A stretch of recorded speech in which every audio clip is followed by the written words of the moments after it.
Pengakuan dari tetangga. Suatu hari ada seorang laki-laki datang kepada Rasulullah Shallallahu Alaihi Wasallam.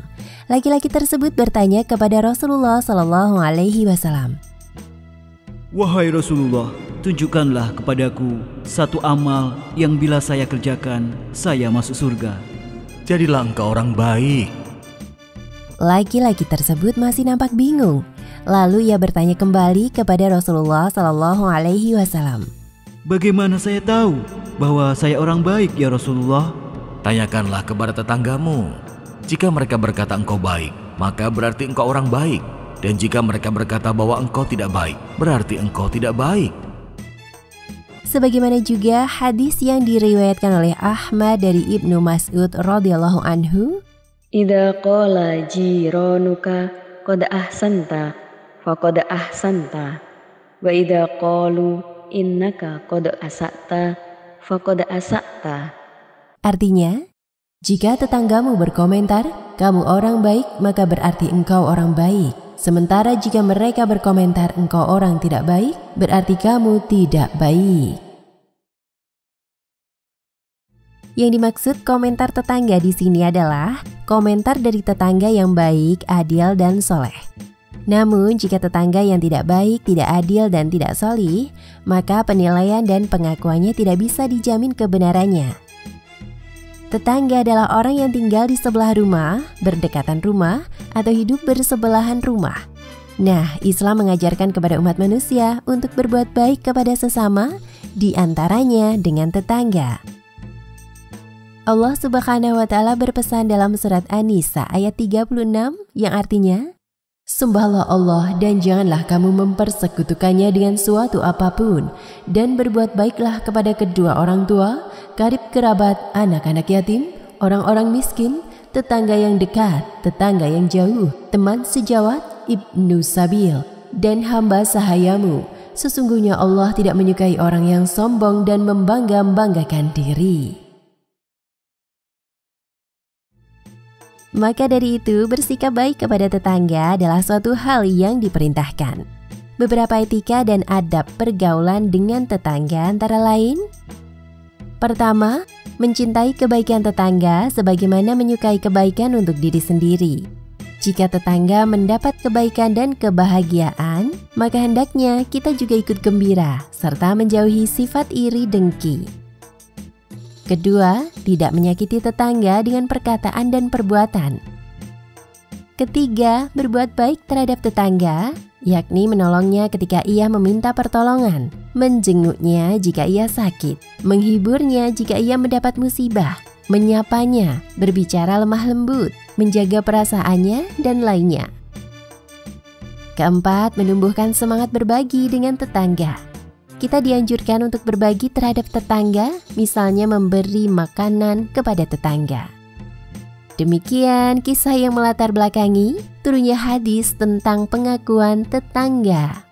Hikmah yang bisa dipetik antara lain: pertama, tetangga adalah orang-orang yang paling banyak menyaksikan aktivitas kita, sehingga penilaian mereka bisa mewakili kepribadian dan perilaku kita.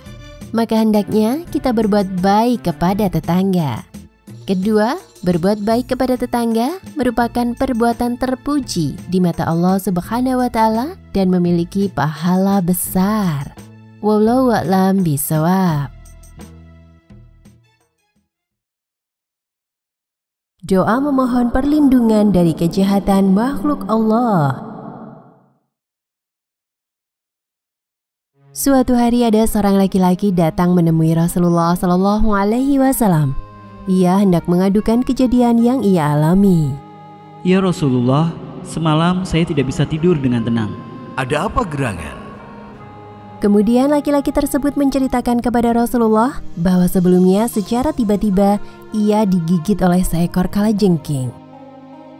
Malamnya ketika hendak tidur, ia merasakan sakit akibat digigit kalajengking dan ia pun merasa tidak tenang. Aduh. Lalu Rasulullah Shallallahu Alaihi Wasallam mengajarkan doa kepada laki-laki tersebut. "Ingatlah, Sesungguhnya kalau seseorang membaca di waktu sore, A'udzubikalimatillahi tammati min syarri ma khalaq, tentulah tidak akan membahayakannya gigitan kalajengking sampai pagi. Rasulullah telah mengajarkan doa yang singkat, namun doa tersebut memiliki keutamaan luar biasa. Siapa yang membacanya akan dilindungi oleh Allah dari kejahatan, kecelakaan, dan bahaya. Sebagaimana juga hadis yang diriwayatkan oleh Muslim, Abu Hurairah radhiyallahu anhu berkata, ada seorang yang datang menghadap Nabi Shallallahu Alaihi Wasallam lalu berkata, "Wahai Rasulullah, mengapa aku menjumpai kalajengking yang menyengatku semalam?" Rasulullah bersabda, andai ketika sore kamu membaca A'udzubikalimatillahi tammati min syarri ma khalaq, niscaya ia tidak akan mencelakaimu. Doa singkat yang diajarkan oleh Rasulullah Shallallahu Alaihi Wasallam berbunyi, A'udzubikalimatillahi tammati min syarri ma khalaq. Artinya, aku berlindung dengan kalimat Allah yang sempurna dari kejahatan makhluk yang Dia ciptakan. Memohon perlindungan kepada Allah Subhanahu wa Ta'ala merupakan ibadah. Memohon perlindungan dengan nama-nama Allah dan sifat-sifatnya. Sebab firman Allah tidak ada kekurangannya. Semua berasal dari Allah Subhanahu wa Ta'ala. Ketika membaca doa ini, tanamkanlah dalam diri bahwa kita memohon perlindungan kepada Allah dari seluruh kejahatan dan bahaya. Yakin bahwa Allah Maha Melindungi dan Allah kuasa melindungi hambanya dari seluruh kejahatan makhluknya. Doa ini meminta perlindungan tidak hanya dari kalajengking dan hewan berbahaya lainnya, namun juga dari kejahatan manusia dan jin, termasuk pula akan dilindungi dari bahaya dan kecelakaan. Kita dianjurkan untuk senantiasa memohon perlindungan kepada Allah Subhanahu wa Ta'ala kapan dan di mana saja. Misal ketika mendatangi suatu tempat. Disunahkan juga untuk membacanya di pagi dan sore hari. Jika dibaca di waktu sore, maka pembacanya akan dilindungi Allah hingga pagi hari. Dan jika dibaca di waktu pagi, maka pembacanya akan dilindungi Allah hingga sore hari. Demikian kisah yang melatar belakangi turunnya hadis tentang doa memohon perlindungan kepada Allah Subhanahu wa Ta'ala yang diajarkan oleh Nabi Muhammad Sallallahu Alaihi Wasallam. Hikmah yang bisa dipetik antara lain, pertama, dianjurkan untuk membaca doa A'udzubikalimatillahi tammati min syarri ma khalaq di waktu pagi dan sore untuk memohon perlindungan kepada Allah Subhanahu wa Ta'ala. Kedua, hendaknya kita senantiasa berzikir kepada Allah agar selalu diberi perlindungan dan keselamatan. Wallahu a'lam bishawab. Doa ketika hujan turun. Pada suatu hari, Aisyah radhiyallahu anha sedang bersama Rasulullah sallallahu alaihi wasallam. Kala itu di langit terlihat awan-awan berkumpul, pertanda akan hujan. Rasulullah sallallahu alaihi wasallam beranjak berdiri dan melihat awan-awan tersebut. Ketika hujan turun, Rasulullah Shallallahu Alaihi Wasallam berdoa kepada Allah Subhanahu Wa Taala. Allahumma shayyiban nafi'an. Sebagaimana hadis yang diriwayatkan oleh Bukhari dari Aisyah radhiyallahu anha, Nabi Shallallahu Alaihi Wasallam ketika melihat turunnya hujan, beliau mengucapkan, Allahumma shayyiban nafi'an. Artinya, Ya Allah, turunkanlah pada kami hujan yang bermanfaat. Hujan merupakan suatu berkah yang Allah berikan kepada makhluknya. Hadis tadi menganjurkan untuk berdoa ketika turun hujan agar kebaikan, keberkahan, dan manfaat semakin bertambah. Waktu turun hujan merupakan waktu mustajab untuk berdoa. Maka kita dianjurkan untuk memperbanyak doa ketika turun hujan. Waktu mustajab untuk berdoa adalah waktu mudah dikabulkannya doa oleh Allah Subhanahu wa Ta'ala. Kita bisa memanjatkan pertolongan, hajat, atau misal meminta agar dimudahkan segala urusan di dunia dan kebahagiaan di akhirat. Tentang hal tersebut dijelaskan dalam hadis riwayat Al-Hakim dan Al-Baihaqi dari Sahal bin Sa'ad. Beliau berkata bahwa Rasulullah Shallallahu Alaihi Wasallam bersabda, 2 doa yang tidak akan ditolak, doa ketika azan, dan doa ketika turunnya hujan. Hujan memiliki banyak manfaat, antara lain: pertama, menyuburkan tanah.